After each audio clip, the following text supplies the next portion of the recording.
welcome to my channel. I am here to do my April wrap up.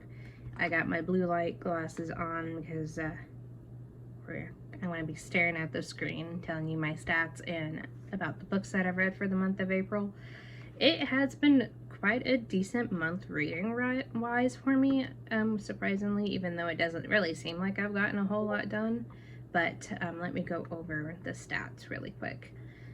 The first being I read 12 books in April, pages read around 3,447, no hours listened. My average rating is a 7.1, which averages around I think about a 3-star, 3.5 star, somewhere around there. I acquired 3 books, checked out or read 4 library books, had 1 reread, no DNFs, started 3 series, and had 4 diverse reads. For the source of the books, 0 audiobooks, 5 ebooks, 7 physical, and 0 mixture. Format, 6 graphic novel, 2 manga, 4 novels, 0 novellas. Audience, 12 adults, 0 children, 0 middle grade, 0 new adult, and 0 YA. Genres, 0 anthology, 0 classics, 1 contemporary, 4 fantasy, 1 historical, 1 humor, 0 literary fiction, 1 memoir, 2 nonfiction, 0 paranormal, 1 thriller, and 0 retellings. Yeah, those are the quick rundown stats that I have for the month of April. Now to go into the books I had read for April, the first being Rat Queens Volume 1, Sass and Sorcery by Curtis Webb, or Weeby, I'm not sure how you say it. This is about a band of misfit women as they, the saying is they're booze-guzzling, death-dealing battle maidens for hire.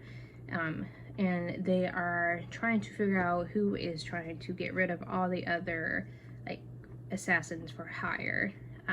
I gave this 4 stars. I thought it was pretty good.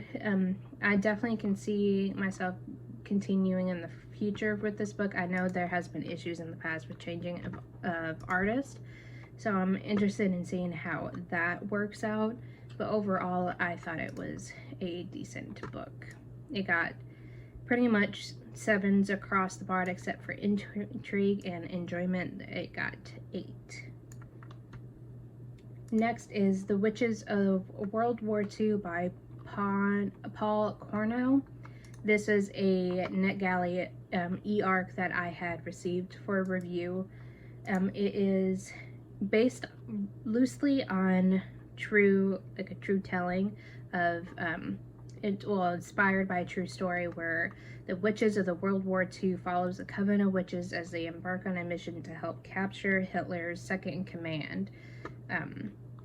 It just talks about a group, I think, of 4 or 5 witches that is well known, like Aleister Crowley, Gerald Gardner, and a couple of others as they try to just take Hitler down. I thought this was really good. The artwork isn't my favorite when it comes to graphic novels or comics, but I gave this book 3 stars overall, or 3.5 stars. It's definitely an interesting read. I never thought about how witches had a hand in the outcome of major events before. It did feel like it was missing some information, so that is what kept it from being a 4-star for me. But I really did love the intrigue of this, and I think I had read it for Magical Readathon as well in April, so I recommend that for sure. And it comes out, I have Goodreads pulled up, it was just published on April 26th, so it's out now. If you are interested in it, I definitely recommend it, and thank you to NetGalley for giving me the opportunity of reviewing it ahead of time. Next book is Memento Mori by Titu Takola.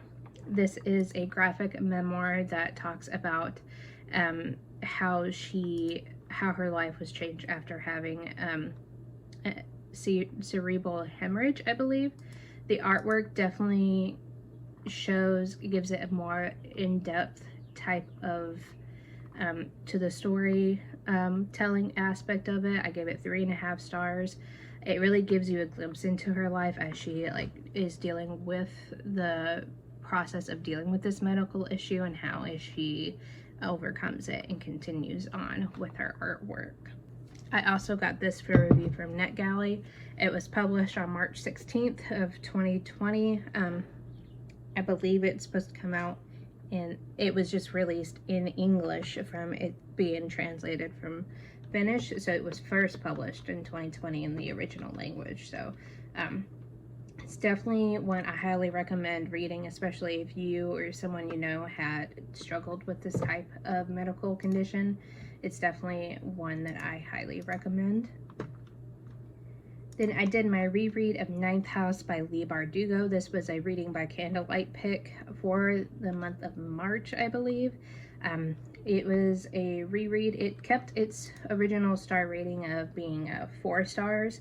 This follows Alex as she becomes a Yale freshman and becomes a kind of like an acolyte to one of the ninth house of the houses in Yale that deal with different types of magic, and she also becomes kind of a detective in a murder mystery that happens on Yale that could be connected to the houses.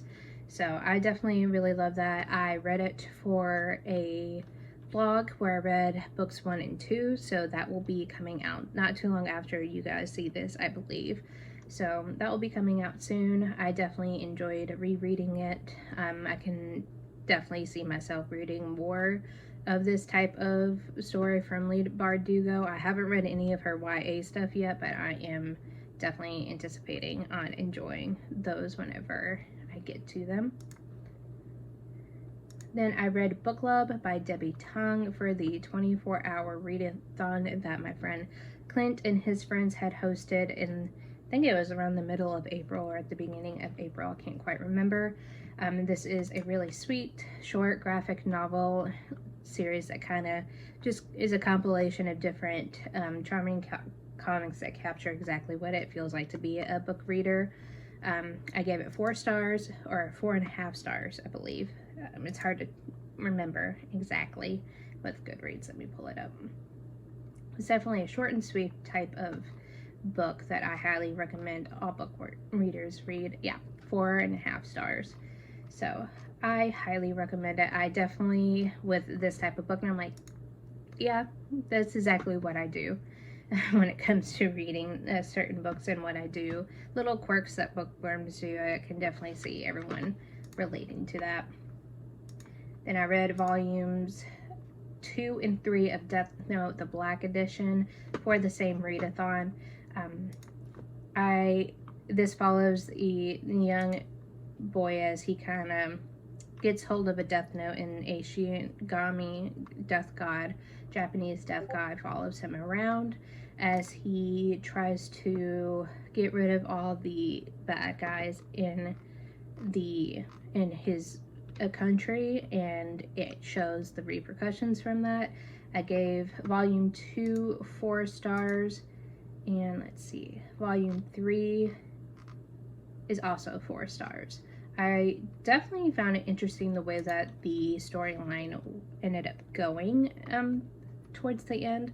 I think I have a couple more Black Edition volumes to get through before I'm done with the series, but overall it was a really interesting ending to the last volume I read.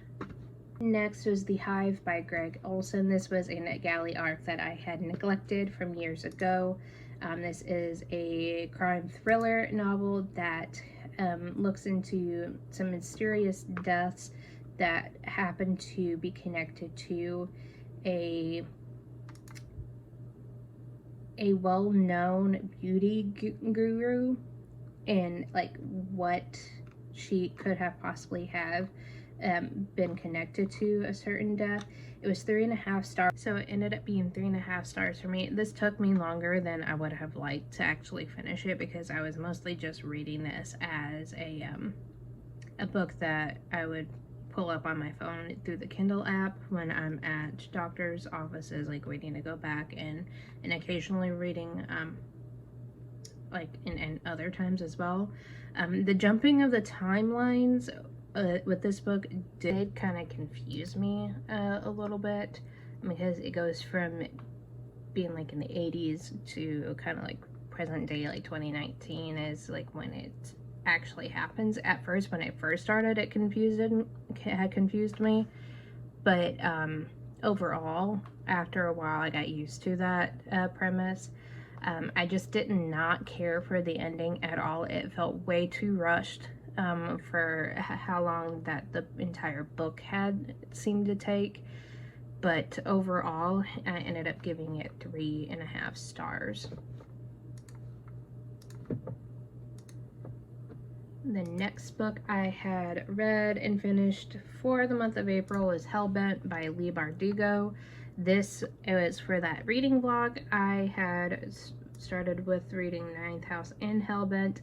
I loved this book. I gave it 5 stars. I thought it continue on the hybrid genre of like dark academia, like murder mystery thriller type thing really well.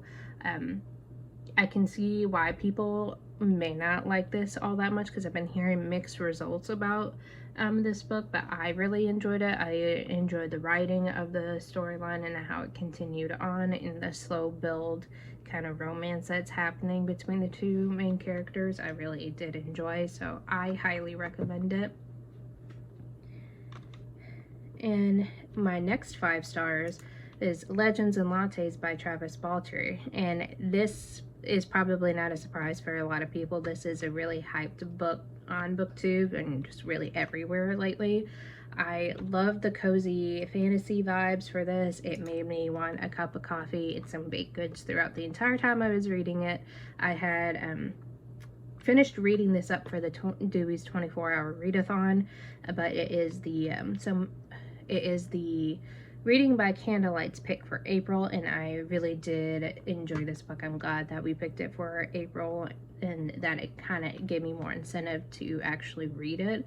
I just wished I read it sooner, because I need a thimble in my life. If you read the book, you know I need a thimble really badly now. But I really enjoyed it, and along with the during the Dewey's 24-hour readathon, I read Thinking of You But Not in a Creepy Way by Beth Evans. This was a graphic novel, kind of almost like self-help type of book, comprising with some just pretty basic cartoon drawings that give some uplifting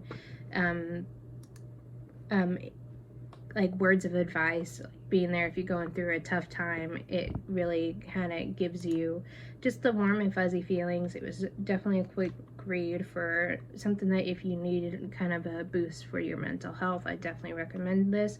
This is expected to be published May 2nd, so as I'm recording this tomorrow.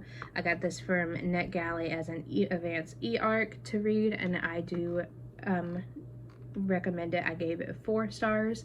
It's definitely one for people who are needing a pick-me-up in during some rough times, so I highly recommend it.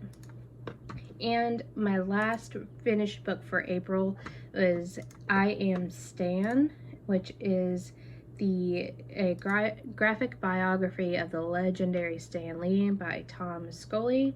This is expected to be published September 12th of this year. This is also a NetGalley arc that I got for review.